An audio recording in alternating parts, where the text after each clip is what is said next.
Monstadt has so many windmills, doesn't it?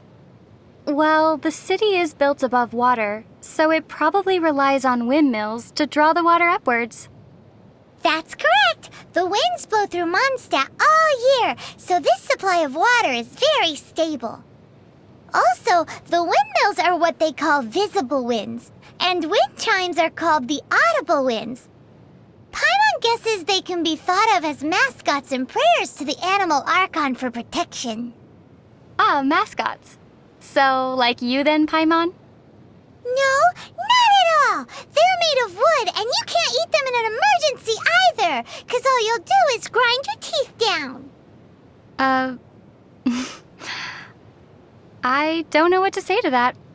I've heard that if you give tavern owners a considerable tip, they'll be willing to share some information on the down low.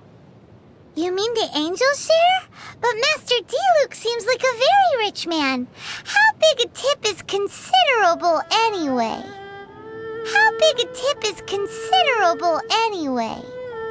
Huh. Maybe I might have heard wrong. Or maybe I might have heard this rumor in another world. You sure have been to many worlds, haven't you?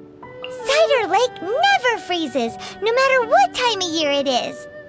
The best apple ciders in Monstadt can only be made using the fresh water from this lake. It really does taste great. Paimon could drink 2 big bottles in a second. Wow. With your size, I can't believe that you can drink that much liquid and not explode like an animo slime. Paimon has a special stomach just for tasty drinks. Huh. I guess the world really is a big place. So many things to consider. About those books in the restricted section that Lisa mentioned, have you ever wondered what sort of books might be kept in there? Perhaps it contains books not suitable for children? Huh? But the Boar Princess isn't in the restricted section. What could be more unsuitable for children than that? Paimon's curious. Paimon finds that hard work hardly works here in Monstadt. Why do you say that? Just look at Huffman from the Knights of Favonius. He does his best at his duties every day. But the ever-relaxed Captain Kaya is his boss. But isn't Jean, who works the hardest, the acting Grand Master? Well, how about this then? Venti's the god of Monstadt, and he's the laziest of them all. Sure would be nice to spend a night at the Goth Grand Hotel. Paimon thinks so too. The rooms are sure to be big and clean. Still, I've heard Mr. Goth say that they've had all kinds of strange problems ever since the Fatui moved in. The electro-sissons that their mages brought in attracted a lot of dust with static electricity, which ended up killing a lot of those sissons. Then, someone mixed up the mist grass pollen and the pepper, and the agents ended up brawling amongst themselves, each insisting that the other owed them money for wine. Hang in there, Goth Grand Hotel. Everyone says that Mondstadt is the land of the wind. But I wonder which direction the seasonal winds come from. Why don't we ask Venti? He'll probably just dodge the question with a heh or something. True. The Animal Archon is just a tone-deaf bard. What does he know about the wind? So here in Mondstadt, alchemy is practiced out on the streets? Is that so strange? In many of the worlds I've been to in the past, alchemy has always been a secretive art. Watching alchemy being practiced as a part of daily life is like being in a world where people all have 3 stomachs. Paimon thinks only having 1 stomach is weird. Are you serious? What do you think? Tevat's day and night both seem particularly short. The skies here are full of stars, but they aren't the same as the ones back home. I wonder if the fates of people from Tevat are also related to their constellations. Oh? Do you know how to read the stars too? That's amazing! Not a lot of people outside Sumeru can do it. Paimon's curious. Come on, do a reading for me, quick! The night sky pictured on Paimon's cape flows with the light of many stars, and also of the deep ocean. The movement of these stars tells me that, in, say, 7 days from now... In 7 days what? something good or something bad might occur. Right. Your theory sounds as rock solid as a geo-slime. And about as brainy, too. On the way back to Monstadt after rescuing Dvalin, we finally got to see one of the 7 Archons, didn't we? It was interesting to see what kind of god he was. Haven't we known Venti for quite a while now? As Venti, yes. But still, this was the first time that we got to see him as the Animo Archon Barbados. Normally, he hides his true divinity behind the facade of a bard. What does freedom really mean when demanded of you by a god? That was the question that he asked Dvalin. I'm still contemplating that. You know? Monstadt is full of wide plains and rolling hills. People say that when Barbados made this land, he used the storm to flatten the cliffs and valleys. Still, it looks like he missed a few spots. Like Star Snatch Cliff? Exactly. On the map, it almost looks as if it was meant to be the apex of a vertical structure, but ended up at the wrong orientation. What's an apex? Paimon's heard that couplets are a traditional art form in Liyue. If you can write a line that works as a second half to one that someone else has written, you'll be well paid. But linking the couplet is hard, so it's not easy money. Not only does the rhythm need to match, but the meaning has to as well. Care to give an example? Wind rises, winds never churn. But the sea of clouds always return. Not bad. Let's not waste time here. We've got some money to make. There's a saying of Rex Lapis that's commonly used here in Liyue. Paimon thinks its rough meaning is don't play with your money. It's because the first Mora were minted from his golden form and given to humans in trust. Kaya sure seems to enjoy playing with his money. And that's why you shouldn't learn from him. Well, as a child, I was taught not to play with my food. Yup. You've got to respect your food. What are you looking at Paimon for? Walk in 7 clockwise circles, then walk in 7 anti-clockwise circles. Then open your eyes. Are you sleepwalking? Nope. Paimon is just trying to see if that antique shop from Heart's Desire actually exists. Well, assuming that a shop in a story does exist, what would you like to buy, Paimon? A slime creator. Does such a thing even exist? Lately, some Guhua clan disciples have been retelling an ancient story. The Guhua clan, huh? Paimon bets it's a heroic story. Several female disciples decided to partake of a contest of arms to see who would marry their male junior, and he approved. Ooh, Paimon's heard this one. In Liyue, they call this a joust for a spouse. But the night before the contest, he stole the eldest disciple's favorite sword. Aw, so she wanted him to lose. Poor guy. I know, right? Forced to use a sword she wasn't used to, the eldest disciple suffered a crushing defeat. Unable to accept this result, she fell to her knees and wept.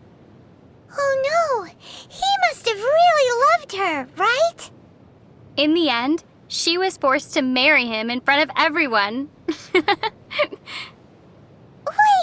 so the loser had to marry her? Did you know the reeds in Dihua Marsh are common materials used in making paper? The solid reed cores are used to make pens, while the hollow part is used to make flutes. It's all very sophisticated. Over the years, many heroes and swordsmen have also chosen Dihua Marsh as the location of their duels. The more reeds, the more elegant the place. But in places where the reeds are the thickest, the water can be quite deep. So there are a lot of unlucky duelists who fall in and drown while the duel is on. Huh. And what's my takeaway from all of this supposed to be? Don't get into a fight in Dihua Marsh. Paimon's heard that in Liyue, people call the crane the gentleman bird. And do you know why that is? Paimon's not quite sure.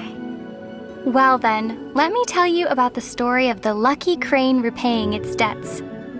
A long, long time ago, there was a kind-hearted scholar who saved a lucky crane that had fallen into a trap. Later, on a cold winter's night, a beautiful maiden came to his door asking to lodge with him. The maiden shouldered a great sword on her back and taught all that she knew of swordsmanship to the scholar, supervising him as he studied day and night. Wow!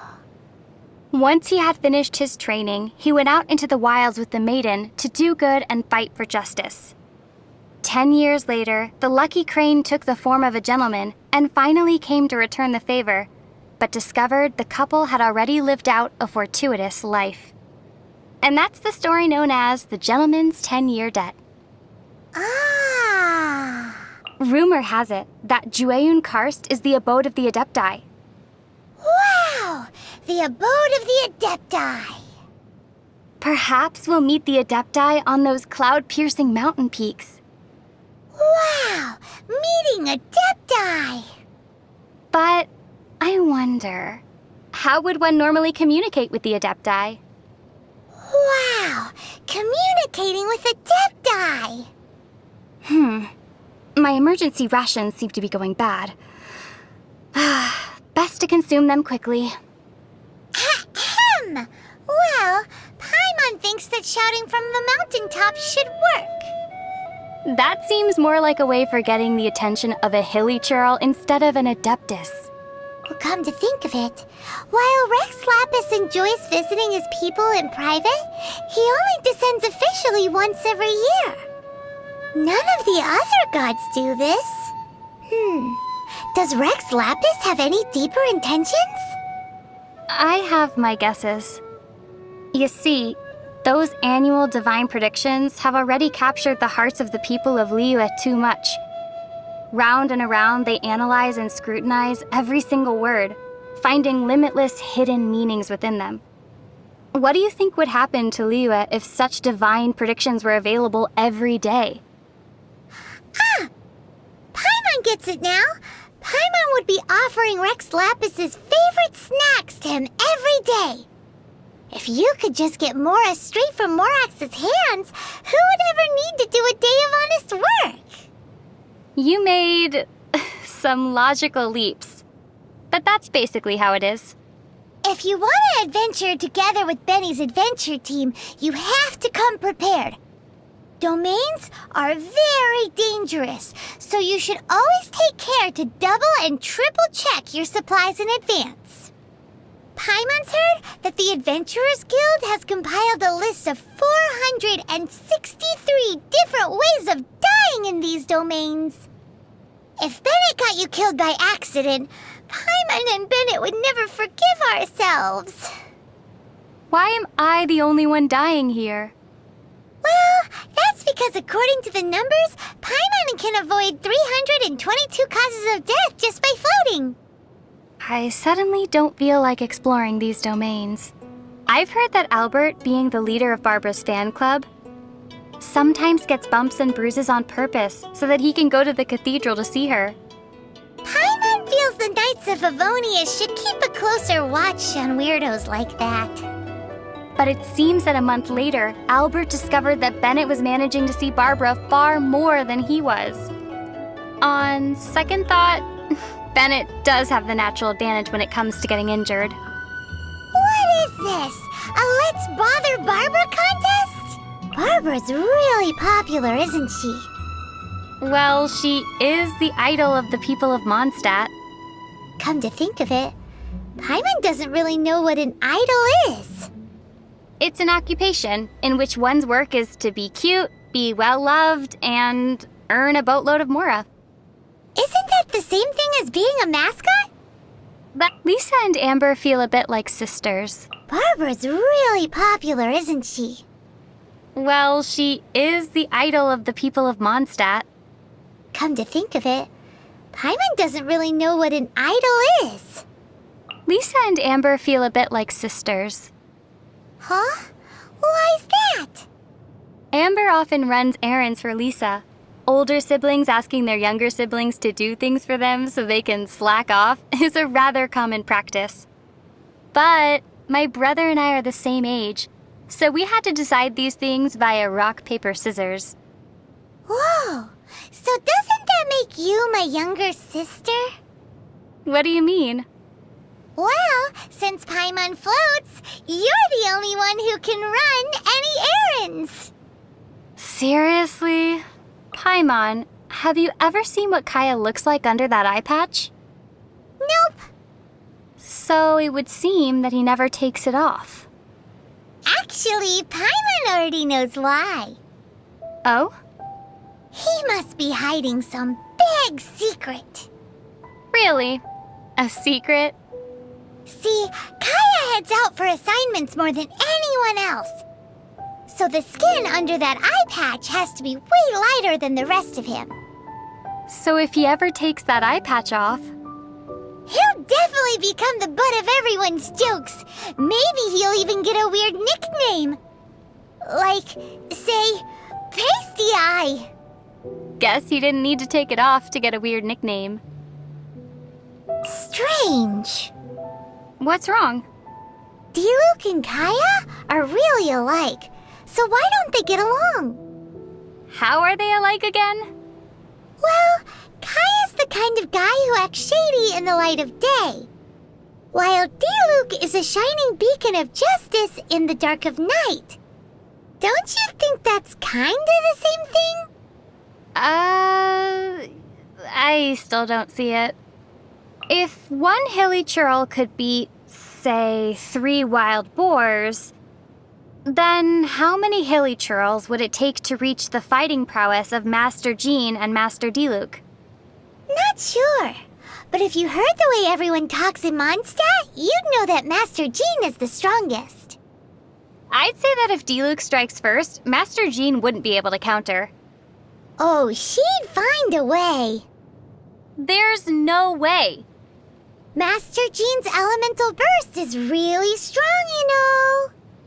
Yes, but that field would also make Diluc stronger. Paimon doesn't think Master Jean would even need her vision to take on Master Diluc because... Diluc would only need a beginner's greatsword to...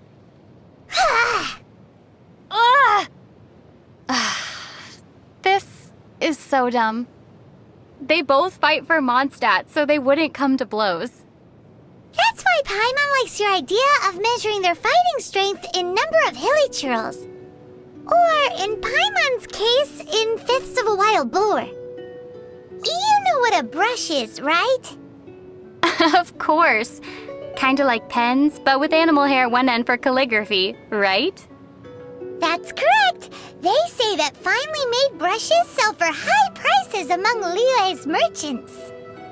So, would you like to make some too? Uh-huh. But wild wolves are too fierce, so we should use Razor's fur to make brushes instead. Razor's fur is all downy and soft. It'll definitely make great wolf fur brushes. We can make lots of mora like this. Brushes made like that would conduct electricity. I'm not sure we could use them.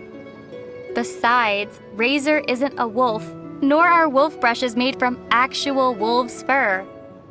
Huh? Why are they called wolf fur brushes then? Well, does Cider Lake look like it's full of cider to you? You have a point. Klee's a really interesting kid. All the knights seem to like her a lot too. You could even say they spoil her. I wonder, who makes the better mascot, Paimon or Klee? Oh wait, I forgot. Paimon's not a mascot. Paimon is emergency. Hey! Paimon knows exactly what you're going to say.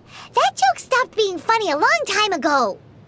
It's time for Paimon's Little Life Tips. Little life tips? In Monstadt, if there's something you can't fix, or there's something you can't get clean no matter what you do, if you ever run into something you can't handle yourself, you just need to shout this name into the skies. Noel! And everything that's troubling you will be swept away in an instant. So this is one of the tricks to living in Monstadt. Pretty impressive. Fischl makes a very unique impression, doesn't she? How so? Well, she travels together with a talking raven for starters. Well, I'm traveling with you. It's not all that different. Still, Oz can also translate for Fischl. You, on the other hand. What? Paimon's way better than some bird. How so? Well, at least Paimon doesn't need wings to fly. Speaking of Fischl, she also claims to be a visitor from another world. We're similar in that way. We even bring a pet along with us. Pet? Now wait just a minute here. But her raven Oz, he looks cool and is polite to boot. More importantly, he can both scout and fight. Very useful indeed. Maybe I should make arrangements with Fischl to trade companions once in a while, for, say, a week or two at a time. It should be quite interesting. Hey! Doesn't Paimon get a say in this? How do you become as popular and cool as Captain Beetle? With enough experience? Paimon's already seen lots of things from adventuring together with you. One also needs to experience trials and setbacks. Paimon almost drowned that one time. And maintain an inspirational disposition. Uh-huh. Paimon's always rooted for you. One must also have a mature outlook towards problems. Hey, are you just trying to say that Paimon can't make it? How does a person become as rich, no, as super rich as Lady Ningguang? Is that the only impression she gives you? Riches? Well, there's the huge jade chamber too. But isn't that also made of Mora? Well, you need an excellent mind. Well, Paimon's really good at giving people nicknames. You need to be very familiar with the workings of the markets. A serving of fisherman's toast goes for 1,025 Mora, and no discounts, even on rainy days. You also need to be willing to work really hard. Okay, then. So, how do you make friends with a really rich person? Wait, you're giving up already?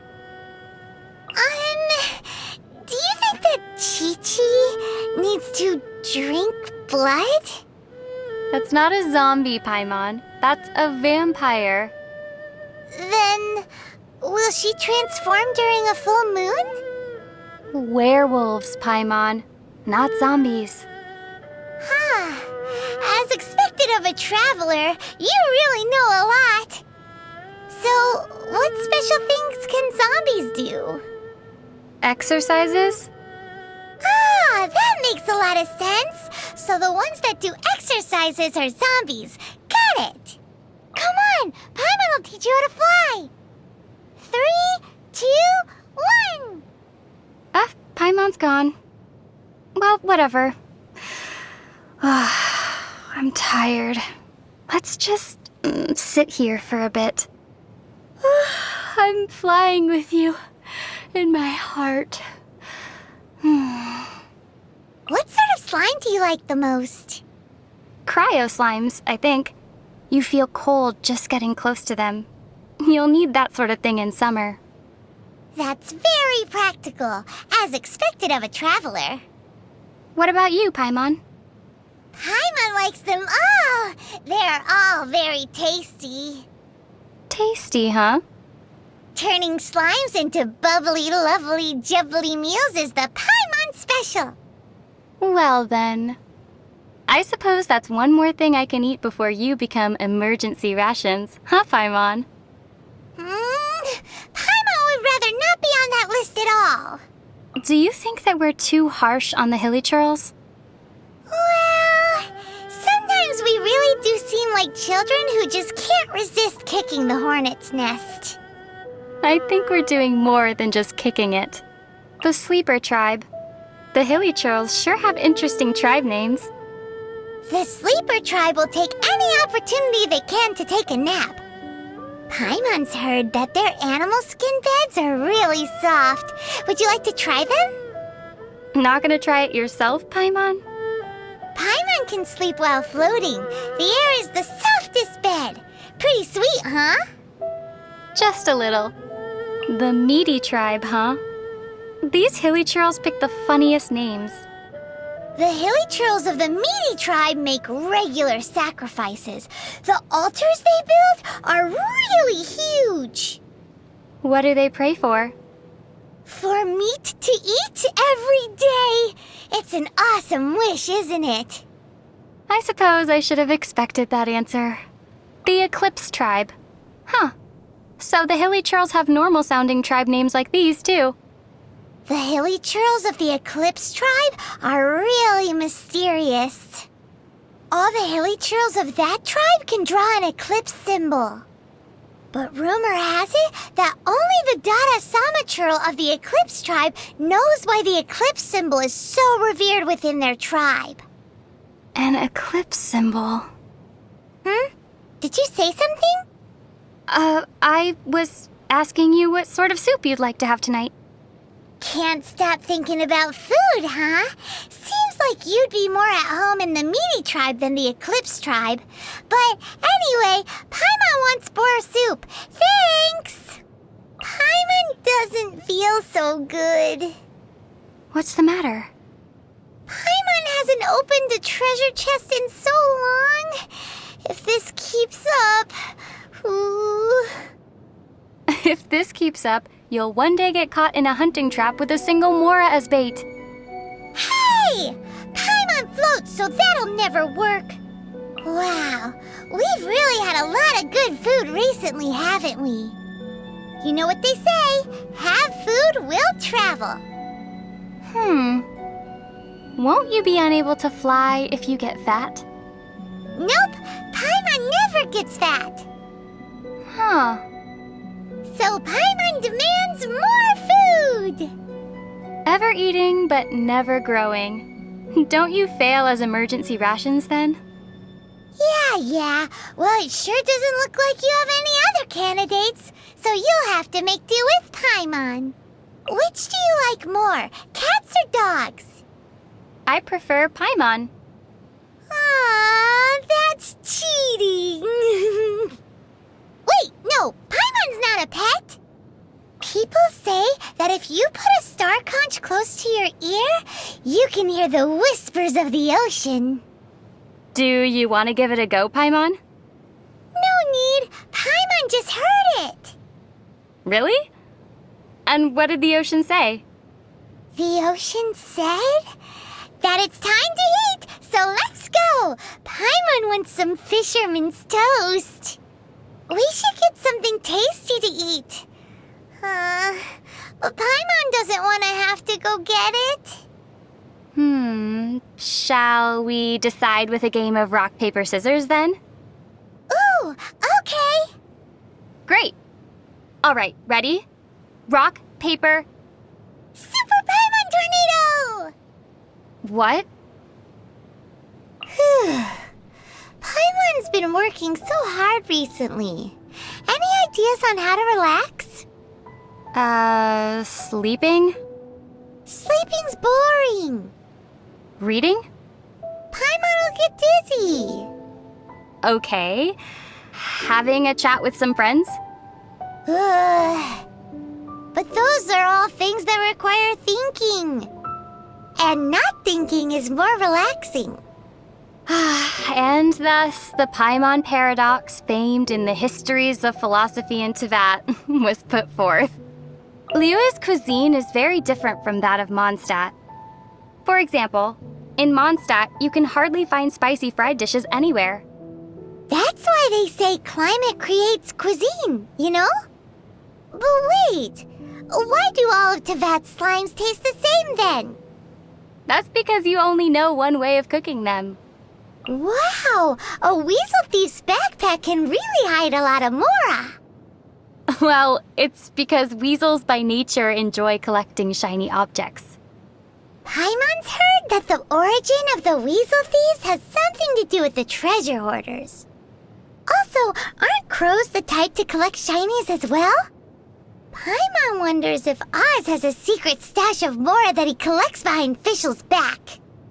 Well, now that you mention it, Paimon, I wonder, do you have... Nope, nothing here. You won't find any mora in Paimon's shoes. No way! Paimon, have you ever read Vera's Melancholy before? Well, it sure sounds familiar. That book's pretty popular, and I've heard that the author made a tidy sum off of it. Paimon would love to make lots and lots of mora. It's decided then. Paimon will write an adventure story as well. A Tale of Adventure by Paimon? Correct. It'll be a story in which the brave traveler defeats the dragon, saves the world, and then sits down with her reliable companion for 10 servings of sticky honey roast. 10? Uh-huh. A happy ending attracts the readers after all. It's decided then. We'll call it Paimon's Happiness. Wait, what? Have you ever had one of those super scary nightmares? I've dreamt of falling through endless darkness without a wind glider. I've also dreamt of my brother walking away from me while I'm unable to catch up to him no matter how fast I run. He tells me that I've come too late. Oh, yours are quite different from the ones that Paimon's had. Paimon's scariest dream was being eaten by a super giant slime. I wonder where those treasure-chasing Seelie come from. Maybe they grow out of the ground. Or maybe they fall from trees. Well, Paimon doesn't know where they come from, but where there are Seelie, treasure's not far away. Still, why do I feel a certain sadness every time they touch those treasures? No, it's probably just my imagination. Well, if you don't want the treasure, Paimon can hang on to it for you, free of charge. Has anyone left a big impression on you during our recent travels? For Paimon, that's Sarah. Timmy. Huh? Why him? His face comes to mind every time I've eaten a sweet madame recently. Really makes it hard to chow down. You learn new things so quickly. You've already got such a good grasp of Teyvat's language. You're a good teacher, Paimon.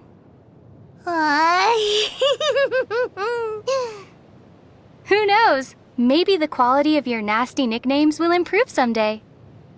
What monster made the deepest impression on you? Monsters, huh? Probably ruin guards. Does a ruin guard really count as a monster? It's more like a machine. Paimon thinks that you can call anything that causes us trouble and needs to be defeated a monster. Just like how we call anything that can be hunted prey. Is that so? Well then, I think I'm finally able to classify you now, Paimon. Huh? What do you mean? You can be hooked and reeled in. Therefore, you're a fish. Hey, do that again! You know, that thing! Which one? The one where you make your weapon disappear with a swish, and then whoosh, you make it appear behind your back again. Oh, that. Haven't you seen that a ton already? But Paimon hasn't figured out how you do it yet. Could you explain it? Well, can you explain how you suddenly appear in front of me and then disappear just as suddenly? Well, Paimon seems to have always been able to do this, but Paimon doesn't know how. Precisely. I believe that the art of putting my weapon away follows the same principle. Maybe it's this similarity that makes us such good friends. What do you think of treasure chests? I believe that they were left behind by great travelers who once passed this way.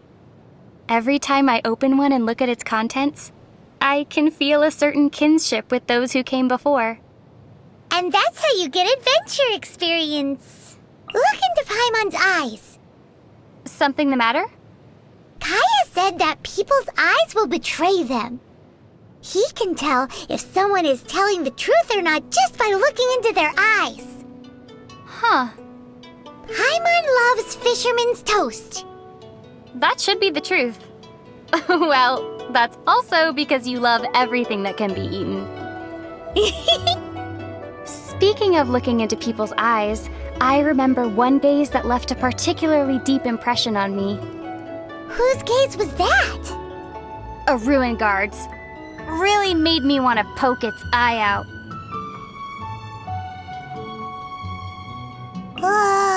Paimon's so bored.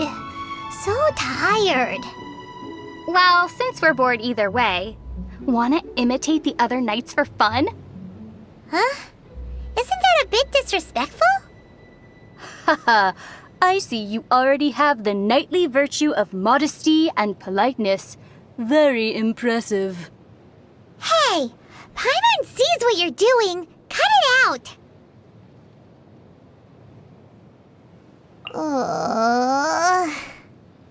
Huh? Are there pigeons around? No. Paimon's just hungry. What Paimon needs right now is a traveler who can whip up some delicious sticky honey roast. So, who's gonna be the lucky traveler?